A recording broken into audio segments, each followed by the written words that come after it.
Hello guys, welcome to my channel. My name is Vinod and today we are going to see number 21st 121 question, that is buy time to sorry best time to buy and sell stock. Okay, so I think this is our fourth question, fifth question I guess. Okay, let's start. तो सबसे पहले इस question को पढ़ लेते हैं.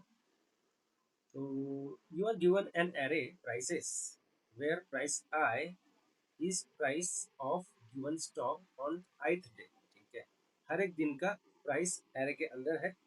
You have to maximize your profit by choosing single day to buy one stock and choosing a different day in the future. ठीक है, एक हम स्टॉक देख लेंगे और फिर इन द फ्यूचर ऐसा डे देखेंगे जिसमें हम सेल कर पाए. मतलब अगर आए डे पे कोई बाय करने की कोशिश कर रहे हैं तो आय से जो ग्रेटर डेज आएंगे, ठीक है, फ्यूचर डेज, उसमें कोई भी ऐसा बड़ा एलिमेंट होना चाहिए जिससे कि हम सेल कर पाए. ठीक है, वही होता है, क्योंकि अगर आज मैं खरीद रहा हूँ तो सेल मैं तभी करूँगा जब उसकी प्राइस हाई हो जाए. तो वैसा क्वेश्चन है. तो क्या बोल रहे हैं, return the maximum profit you can achieve from this transaction. If you can not achieve any profit, return zero. अगर प्रॉफिट नहीं हो रहा है तो you can return zero. Otherwise ऐसा हमको कॉम्बिनेशन मिलना चाहिए जहाँ पर प्रीवियस डे पे या पहले मुझे बाय करने की अपॉर्चुनिटी मिले और इन द फ्यूचर प्राइस जब बढ़ जाए, ठीक है, तो मुझे सेल करने की अपॉर्चुनिटी मिले. तो ऐसे पेयर ढूंढना है, ऐसे मैक्सिमम प्रॉफिट इस ट्रांजेक्शन से कितना अचीव कर सकते हैं वो मुझे अचीव करना है. ठीक है, so what I can do to solve this problem. I have decided, I can tell you cases उसको कैसे हम इम्प्लीमेंट कर पाएंगे. ठीक है, first case, best time to buy and save.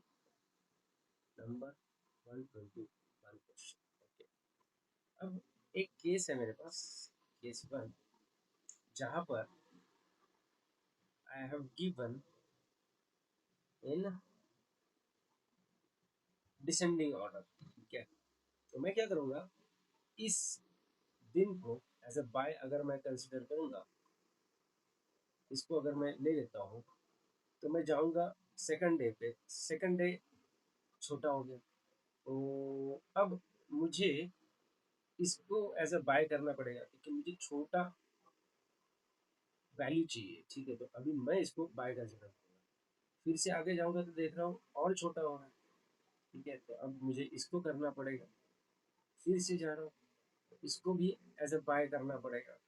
फिर से इधर जा रहा हूँ तो मुझे इसको भी बाय का ऑप्शन देना पड़ेगा, क्योंकि जैसे जैसे अगर छोटी वैल्यू मिलती जा रही है मुझे उसके पहले से, तो मुझे उसको बाय सिलेक्ट करना पड़ेगा, क्योंकि मैक्सिमम प्रॉफिट मुझे उस छोटी वैल्यू से ही मिलेगा. क्योंकि मैं इसको ही सेट करूँगा तो अगर बड़ा वाला कैसा है, तो इसको अगर बाय सेट करूँगा तो मुझे मैक्सिमम प्रॉफिट नहीं मिलेगा. तो जहाँ पर भी मुझे छोटी वैल्यू मिलती है प्रीवियस बाय वैल्यू से, तो मुझे उसको बाय कंसिडर करना ही पड़ेगा. बराबर, I will likely to follow the minimum transaction statement. ठीक है, तो जब भी मुझे छोटी एलिमेंट मिलती है बाय वैल्यू से, तो मुझे उसको बाय सेट करना पड़ेगा, है ना, टू गेट मैक्सिमाइज प्रॉफिट.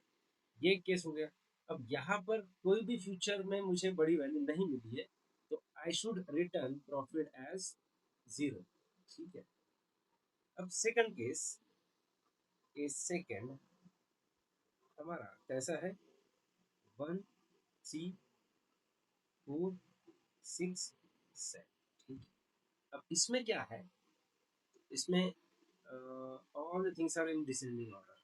तो अगर मैंने इसको as a buy value consider किया, ठीक है, इनिशियली पहले इंडेक्स को, मतलब जीरो इंडेक्स को मुझे बाय सेट करना ही पड़ेगा. ठीक है, यहाँ से चालू करेगा सो दैट मुझे इन फ्यूचर बड़ी वैल्यू.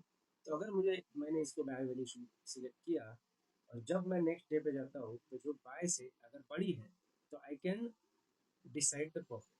ठीक है, प्रॉफिट मैं यहाँ पर दो कमा सकता हूँ. ठीक है, अब जब मैं नेक्स्ट पे जाऊँगा, नेक्स्ट पे जब जाऊँगा तो आई कैन सी कि मेरा जो फ्यूचर वैल्यू है ये बढ़ गया है, ठीक है। तो मैं इसको इग्नोर करके इसका प्रॉफिट निकालने की कोशिश करूँगा, जो कि होता है मेरा 3, ठीक है। अब जब मैं नेक्स्ट डे देख रहा हूँ तो इसकी और ज़्यादा बड़ी वैल्यू है, तो अब मैं as a max profit 5 set कर सकता हूँ, ठीक है।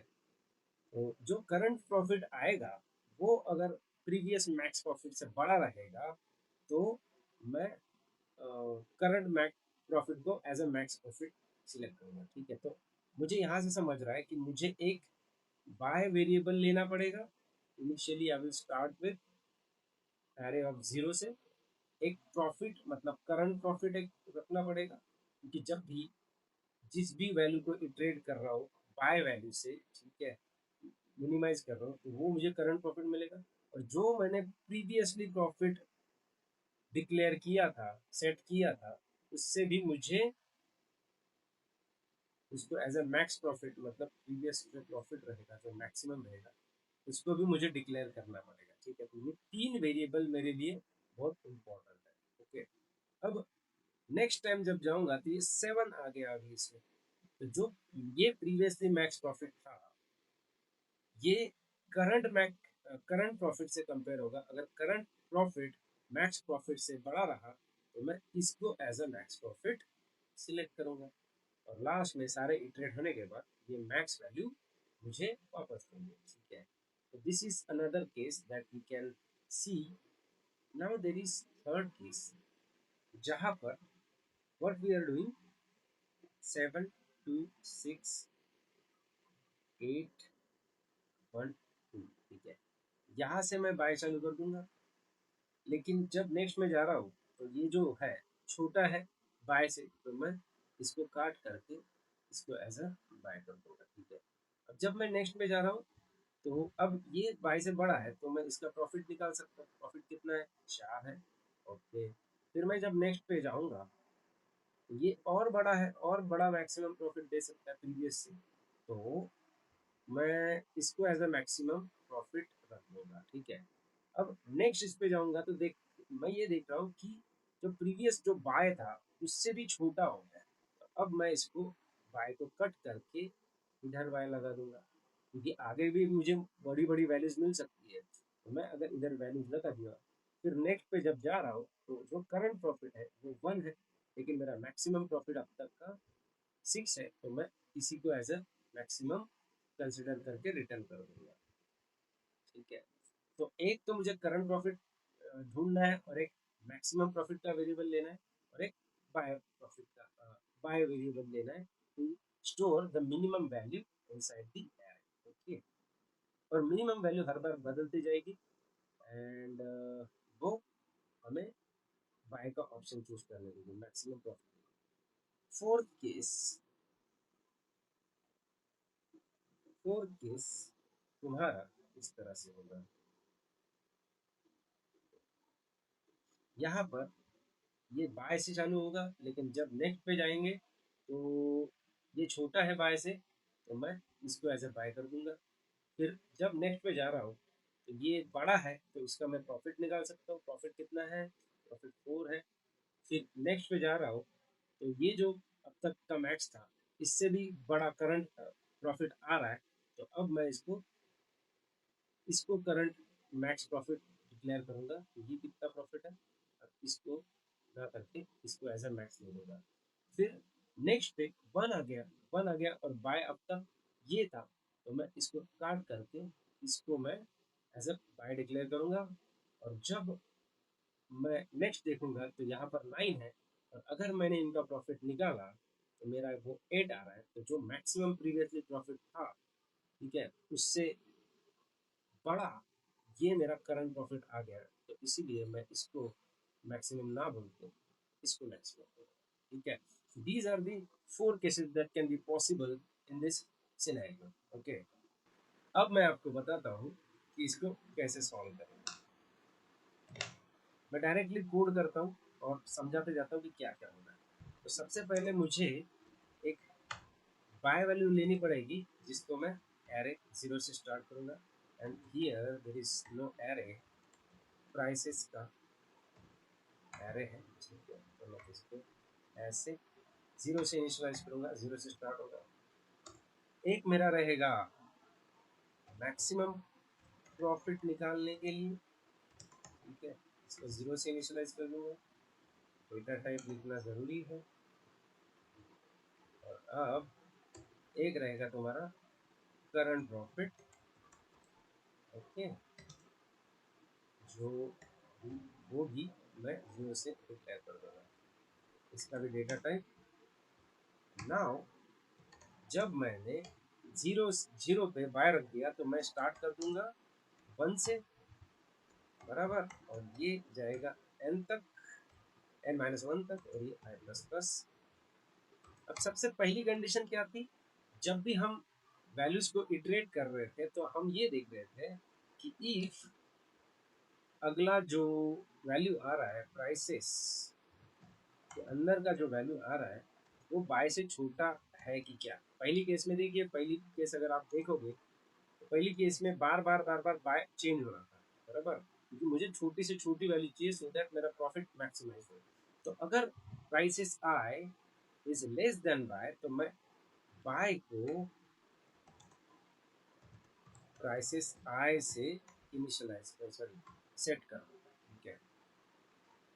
अगर प्राइसेस आई इक्वल या बड़ा रहे बाय से तो क्या करना है, इक्वल रहा तो हमको कोई लेना देना नहीं है क्योंकि बाय वही सेट रहेगी, है ना, तो इक्वल लेने की जरूरत नहीं है। तो अब प्राइसेस आई बड़ा ही हो सकता है, अगर वो बड़ा रहा तो मुझे क्या फाइंड करना है, करंट वैल्यू। अगर प्राइसेस आई बाय से बड़ा रहा तो मैं क्या फाइंड करता हूँ, उसके अंदर का प्रॉफिट जो करंट वैल्यू में स्टोर होता है। तो मैं क्या करूँगा, prices i is, sorry, minus buy, क्योंकि लेस में हम उसको बाय कर रहे हैं। अगर प्राइसेस आई लेस नहीं है, बड़ा है, तो मैं उसके अंदर का मैक्सिमम ढूंढ रहा था। अगर आपको नहीं क्लियर है फिर से थोड़ा सा प्रीवियस में वो कैसे स्टडी करो, आपको समझ जाएगा मैं क्या कर रहा हूँ, ठीक। अब इफ, अब मुझे क्या करना है, एक बार मेरा करंट प्रॉफिट निकल गया, अब मुझे कंपेयर करना था ना कि जो प्रीवियसली मैक्सिमम प्रॉफिट मिला है, प्रीवियसली जो मैक्सिमम प्रॉफिट मिला है उससे बड़ा करंट प्रॉफिट है क्या, है ना। प्रीवियसली जो मैक्सिमम प्रॉफिट मिला, जो मैक्स प्रॉफिट था, इससे बड़ा मेरा करंट प्रॉफिट है क्या। अगर करंट प्रॉफिट मेरे प्रीवियस मैक्सिमम प्रॉफिट से बड़ा आया तो मैं मैक्सिमम प्रॉफिट को सेट कर दूंगा एज अ करंट प्रॉफिट, बराबर, यही करना था। ओके,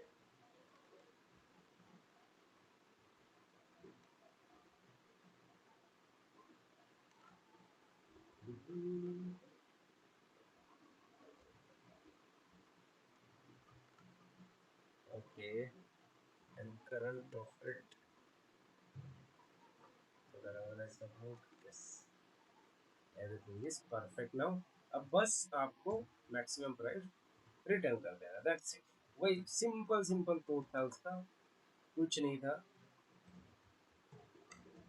ठीक है। इस तरह से रिटर्न कर देना and that's it, nothing is complex here. सीधा सीधा सीधा सीधा मैंने केसेस भी समझा दिए।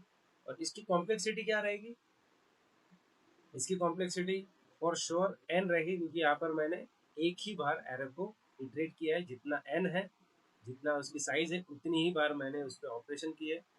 तो our time complexity will be order of n only, ठीक है। एंड एज केसेस जो जो मैंने बताए थे, these are the edge cases, all the cases have been covered, okay। And if I run this, let us see what happens. This is expected, यहाँ पर मैंने सेमीकोलन नहीं लगाया, let us see। oh, prices or length, anything else, oh, max profit, ठीक है। तो ये छोटी मोटी गलतियाँ आती रहेगी,